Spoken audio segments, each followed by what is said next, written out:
10 মিনিটের রূপান্তর। ভাবছেন মাত্র 10 মিনিটে আবার কি এমন বদল আসবে?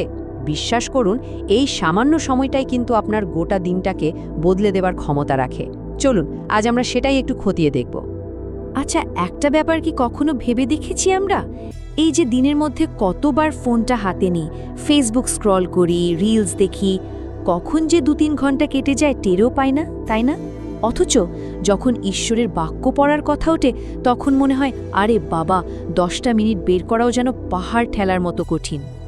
এই ছবিটা দেখলেই ব্যাপারটা আরও পরিষ্কার হয়ে যায়, তাই না? একদিকে দেখুন মোবাইল ব্যবহারের বারটা কেমন উঁচু, ঘন্টার পর ঘন্টা সময় চলে যাচ্ছে ওখানে, আর তার পাশে ঈশ্বরের বাক্যের জন্য বরাদ্দ সময়টা দেখুন কি ছোট। এই বিশাল ফারাকটা কিন্তু আমাদের নিজেদেরকে একটা বড় প্রশ্ন করছে। তাহলে কি আমাদের হাতে সত্যি সময়ে নেই? না, আসলে ব্যাপারটা তা নয়। সমস্যাটা সময়ের অভাবের না, সমস্যাটা হলো অগ্রাধিকারের। মানে আমরা কোনটাকে বেশি জরুরি বলে মনে করছি, আসল খেলাটা তো সেখানে। তো অগ্রাধিকারের কথা যখন উঠলই, তখন একটা প্রশ্ন আসতেই পারে, ঈশ্বরের বাক্যকে কেন এত গুরুত্ব দিতে হবে? দেখুন, ব্যাপারটা খুব সহজ। আমাদের শরীরটা চালানোর জন্য যেমন প্রতিদিন খাবারের দরকার হয়, ঠিক তেমনি আমাদের আত্মারও কিন্তু একটা খাবার আছে, আত্মারও পুষ্টি লাগে, আর সেই পুষ্টির যোগান দেয় ঈশ্বরের বাক্য। ভেবে দেখুন তো, আমরা যদি একদিন ঠিকমতো না খাই, শরীরটা কেমন দুর্বল লাগে, তাই না? কাজ করতে ইচ্ছে করে না? ঠিক একই ঘটনা ঘটে আমাদের আত্মার সাথে। যখন আমরা ঈশ্বরের বাক্য থেকে দূরে থাকি, আমাদের আত্মাটাও কিন্তু ঠিক এভাবেই দুর্বল আর শক্তিহীন হয়ে পড়ে। দুটোই কিন্তু আমাদের জন্য সমান জরুরি। আর এই কথাটা তো আর কারণ নয়, স্বয়ং প্রভু যিশুর বলা। তিনি আমাদের মনে করিয়ে দিচ্ছেন যে শুধু রুটি বা ভাত দিয়ে জীবন চলে না, ঈশ্বরের মুখ থেকে আসা প্রত্যেকটা কথাই আমাদের বাঁচার জন্য জরুরি। মানে আত্মার খাবারটা আরও বেশি গুরুত্বপূর্ণ। কিন্তু সেই 10 মিনিট, সত্যি কি এই সামান্য 10 মিনিটে কিছু হয়? হ্যাঁ, হয়। আর যা হয় তা আমাদের ধারণার থেকেও অনেক বেশি। এই ছোট্ট অভ্যাসটা আমাদের জীবনে অন্তত 3টে বড় বদল আনতে পারে। চলুন এক এক করে দেখি সেগুলো কি কি। প্রথমেই যে উপকারটার কথা বলবো, সেটা বোধহয় আজকের এই দৌড়ঝাঁপের জীবনে আমাদের সবার সবচেয়ে বেশি দরকার। এই যে সারাদিনের এত টেনশন, এত চিন্তা, এত চাপ, এর মাঝে ঈশ্বরের বাক্য আমাদের মনে এমন একটা শান্তি এনে দিতে পারে যার অন্য কিছুতে পাওয়া সম্ভব নয়। আর এটা শুধু মুখের কথা নয়, এটা ঈশ্বরের নিজের দেওয়া প্রতিশ্রুতি। তিনি বলছেন, যারা তার আইন বা বাক্যকে ভালোবাসে তাদের জীবনে পরম শান্তি নেমে আসে। এটা একটা ডিভাইন প্রমিস। আচ্ছা, শুধু মনের শান্তিই নয়, এই 10 মিনিটের অভ্যাসটা আমাদের আরও একটা খুব জরুরি ব্যাপারে সাহায্য করে। আমাদের জীবনে প্রায় এমন সময় আসে যখন আমরা বুঝতে পারি না কোনটা ঠিক, কোনটা ভুল, কি করা উচিত, তাই না? সেই কঠিন সময়ে ঈশ্বরের বাক্য আমাদের সঠিক পথটা দেখিয়ে দেয়, সিদ্ধান্ত নেওয়াটা অনেক সহজ করে দেয়। খুব সুন্দর একটা উপমা আছে, তাই না?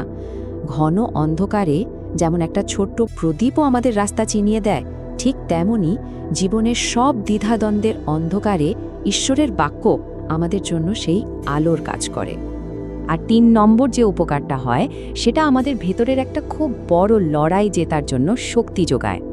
সেটা হলো পাপ থেকে দূরে থাকার শক্তি। ঈশ্বরের বাক্য আমাদের আত্মাকে এতটাই শক্তিশালী করে তোলে যে ভুল পথে পা বাড়ানোর ইচ্ছেটাই কমে যায়। এই কথাটা খুব সুন্দর। যখন আমরা ঈশ্বরের বাক্যকে হৃদয়ে জমিয়ে রাখি, তখন সেটা একটা রক্ষা কবচের মতো কাজ করে, আমাদের পাপের আক্রমণ থেকে বাঁচায়। তো আমরা যে অগ্রাধিকার বা প্রায়োরিটির কথা বলছিলাম, সেটা বাস্তবে ঠিক কেমন দেখতে?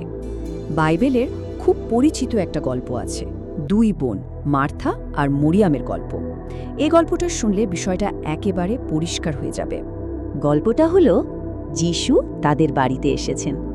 দিদি মার্থা তো খুব ব্যস্ত, এটা করছে ওটা করছে, দৌড়ঝাঁপ করে নানান কাজে একেবারে অস্থির। আর বোন মরিয়ম, সে কিন্তু সব কাজ ফেলে রেখে যিশুর পায়ের কাছে বসে মন দিয়ে তার কথা শুনছে। দেখুন, দুজনের প্রায়োরিটি কিন্তু একদম আলাদা। এখন প্রশ্ন হলো, যিশুর চোখে কোনটা ঠিক ছিল? কে সঠিক পছন্দটা করেছিল? ব্যস্ত মার্থা নাকি মনোযোগী মরিয়ম? যিশুর উত্তরটা কিন্তু খুব স্পষ্ট ছিল। তিনি বললেন, মরিয়ম উত্তম অংশটি বেছে নিয়েছে, যা তার কাছ থেকে কেউ কেড়ে নিতে পারবে না। মানে ঈশ্বরের বাক্য শোনাটা অন্য সব কাজের চেয়ে অনেক বেশি গুরুত্বপূর্ণ। এর মানে কিন্তু এই নয় যে আমাদের কাজ করাটা জরুরি না, অবশ্যই জরুরি। কিন্তু শিক্ষাটা হলো কাজের চাপে পড়ে ঈশ্বরের বাক্যকে অবহেলা করাটা হলো প্রায়োরিটির একটা বড় ভুল। বেশ, তাহলে পুরো আলোচনাটা থেকে আমরা কি কি মূল বিষয় মনে রাখতে পারি? কোন জিনিসগুলো আমাদের এই ছোট শুরু থেকে বড় বদলের দিকে নিয়ে যাবে? চলুন এক নজরে দেখে নেই। প্রথমত, ঈশ্বর চান আমাদের সময়, আমাদের পারফেকশন নয়, আমরা কতটা নিখুঁত সেটা বড় কথা না। দ্বিতীয়ত, 10 মিনিটকে ছোট ভাবার কোনো কারণ নেই, নিয়মিত করতে পারলে এটাই অনেক শক্তিশালী হয়ে ওঠে। তৃতীয়ত, মোবাইল ফোন আমাদের আত্মাকে ভোড়াতে পারে না, সেটা পারে একমাত্র ঈশ্বরের বাক্য। আর সবশেষে, ঈশ্বরের বাক্য ছাড়া আমাদের বিশ্বাসটাও কিন্তু দিন দিন দুর্বল হতে থাকে। আর সবশেষে একটা কথাই বলবো, এটা একটা প্রতিশ্রুতির মতো। যদি দিনের মাত্র 10টা মিনিট ঈশ্বরকে দেয়া যায়, বিশ্বাস করুন তিনি বাকি 23 ঘন্টা 50 মিনিটকে আশীর্বাদে ভরিয়ে দেবেন। এই ছোট্ট একটা শুরুই কিন্তু জীবনে একটা বিরাট রূপান্তর নিয়ে আসতে পারে।